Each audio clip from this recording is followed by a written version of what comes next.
现代台语版圣经民数记第25章，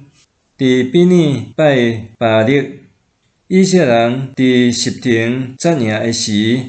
人民甲摩押的女子行淫，摩押的女子献祭互因的神明的时，请以色列人来参加，食因的祭物，跪拜因的神明。以色列人拜比尼的神明巴力，上主就对以色列人发受气。上主对摩西讲：将人民所有的族长，当头白日伫我的面前，甲因吊死，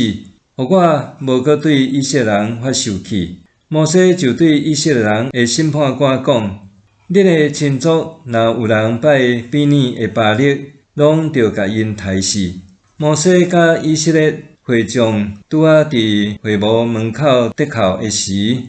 忽然有一个以色列人伫因的目睭前带一个米甸的女子入伊的布边。这时阿伦的孙与阿萨的囝菲尼哈看到，就起来离开会众，举枪对迄个以色列人入布边，插透过迄两个人的巴肚，安尼攻击以色列人的瘟疫就停止。迄时因为瘟疫死的有24000人。上主命令摩西讲：这时阿伦的孙与阿萨的囝菲尼哈，互我无搁对以色列人发受气，因为伊有体会我要求专情服侍我的心，互我无甲因消灭。所以你着宣布，我要甲伊立平安的约，互伊甲伊的后代永远做祭司，因为伊无用阮有任何神明甲我比拼，搁为着以色列人赎罪。迄个甲米甸的女子做伙受杀死的以色列人叫做心利，是西面之族一个宗族的族长撒罗的囝。